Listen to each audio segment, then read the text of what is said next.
Hey, what's up, Liron here. I thought it would be fun to do something a little different today. We're going to talk about my top 10 most underrated videos. So let me explain the rationale here. I went over to the channel and I filtered videos that, generally speaking, did under 3,000 views. Now, I'm grateful for every view I get, so thank you so much for watching the videos. The point of this is to put a spotlight on some of the videos that I think are my best in terms of the process is the most useful, you get the most insights, and they just weren't able to make it to as many people as I'd want them to. And I think it's a good opportunity if you're new to the channel, if you haven't watched all of my videos, which I know some people do, it is crazy, thank you so much.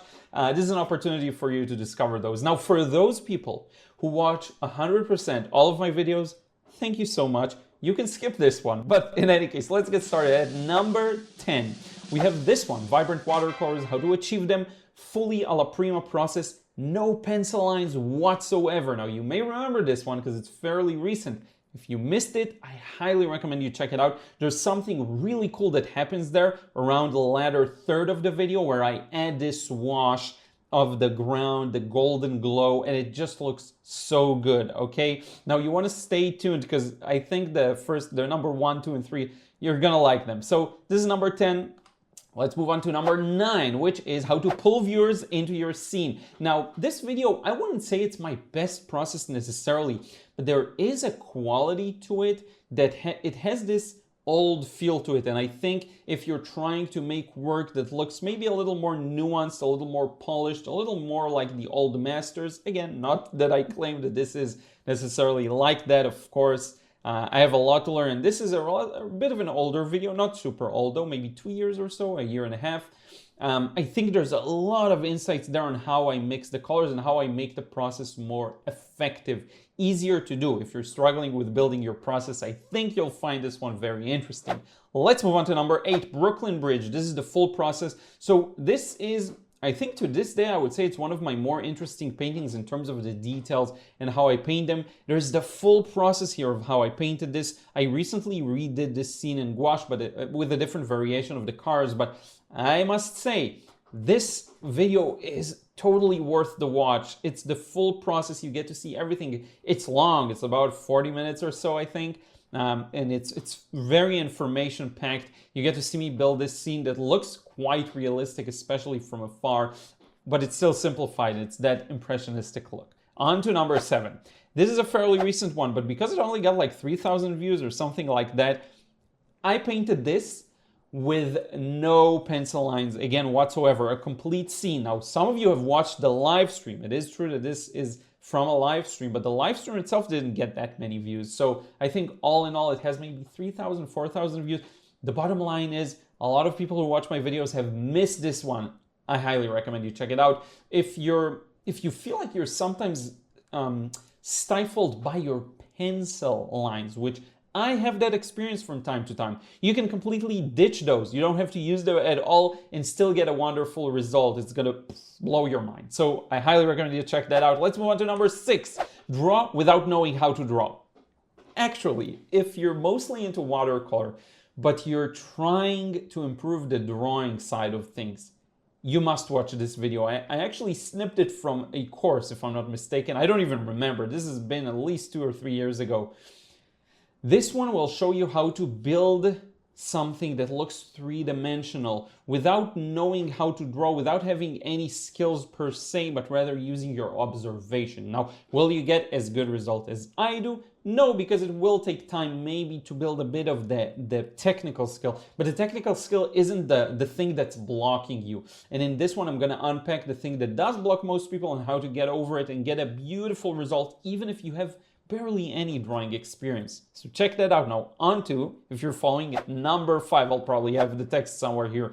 So this is a video where I showcase 2 car paintings and I contrast 2 watercolor approaches, one in which you paint light to dark and another where you're messy and you paint all over the place. Now, the reason I'm sharing this and at number 5, it's getting quite high on the list, is the car you see here in the top left side. It's one of my best from my 100 Cars Challenge book, and it barely got any spotlight. So this process, to me, it's perfect. I absolutely love the result. It was one of the earlier not early, but it was the middle of the book where I still needed some wins. Not every car I did was perfect and on point. So I highly recommend you check it out, specifically for that process on the top left. I show both of these, but I think this one in particular you'll find very useful. On to number 4. So this is from the Washtober 2020 challenge. If you remember, I believe it was 2020, right? This video talks about edge control and composition. So being from 2020, quite old, and again, my bad if I got this wrong. I think it's 2020, could be 21, but I think it's 2020. For a video for more than 4 years, or almost 4 years ago, this result was mind-blowing to me. The fact that I was able to merge that hand, that palm, with the background, this is something that I don't manage to do in a lot of my paintings, especially not as an overall composition. It is, the colors are spot on. I just highly recommend you check that out because you'll get a lot when it comes to controlling the wash and mixing things with the background. It's something I don't often do because I don't usually paint an isolated object on its own. I believe this has like 2,000 or 2,300 views, which is really nothing for this kind of a process. And for almost 4 years ago, this is a hidden gem. You want to check that out. Let's look at number 3, reflected light. I talked about reflected light a long time before I talked about it in one of the recent videos. Now, one of the recent videos that I did on reflected light really hit a home run. It got around 40,000 views. It was from only, I don't know, a couple of weeks ago, I believe. And this is a bit of an older version. I recommend you check it out because all of the nuances of the colors here under the neck, it's a fascinating process to view. It's going to teach you a lot about how to capture the colors you see.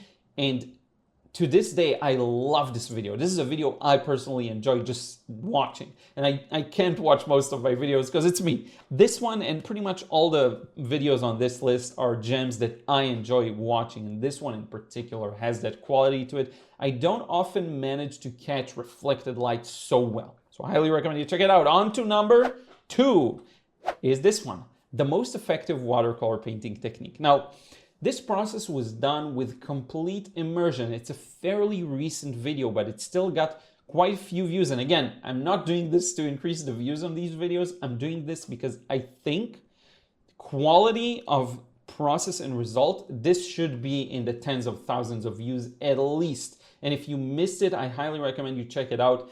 It's just a very on-point process. I managed to capture the scene perfectly in a way that almost looking at this process feels to me like looking at another artist painting it and thinking to myself, wow, how did they manage to capture it so well? Especially when it comes to this highlight and edges and this little drop of green. So something there worked perfectly. To me, this is one of my most perfect paintings and I recommend you check it out. And on to number 1, drum roll please. This is gonna be a fairly recent one. I actually have drum roll here. Let's see if this one is going to be what you've been searching for in art, in your paintings, in your watercolors. So this is a bit more of a heady video. Not everyone's going to relate to it, and that is fine. I'm not telling you what to do. I'm just posing a perspective onto what people are after, what compels them to make art. And in the thumbnail is one of my favorite portraits ever that I did in black and white. It's not a process though, it's me talking. I think if you're similar to me in some aspects, you'll probably find this one the most useful in a way, in a funny way. I would give it a go. I don't want to dive too deep on it, but in any case, these have been the 10 most underrated videos of mine, in my opinion. There are others, there are plenty of others, plenty of videos that just hit the 2,000 views, 2,500, 2,800 that I think deserve tens of thousands of views just because if you haven't watched them, but you have watched a lot of the other videos that do get this number of views, I think it's worth watching. You have to understand, as a creator, I have my own opinion of my content. And of course, I can't force the market or the viewers. Some videos just hit better and are more relatable. But when I look at my videos, there's always a discrepancy between how useful and valuable a video is and how many views it gets. The videos that get the most amount of views are very seldom the ones that I believe are the most useful, and that's the crux of it. So in any case, thank you so much for watching. If you check these out, let me know if you have. Let me know which one you checked out and if it really was that important to watch as sorry for the ambulance. And if it was really that hyped and important as I'm making it to be. Maybe I'm wrong, maybe I'm right, I don't know. Let me know in a comment down below. I want to take this opportunity to thank everyone who supports me over on Patreon. Really appreciate it. Couldn't have done it without you. Give me a lot of confidence to post tons of content for free for everyone to watch. With that, we'll wrap it up. We'll see you in the next one. Take care.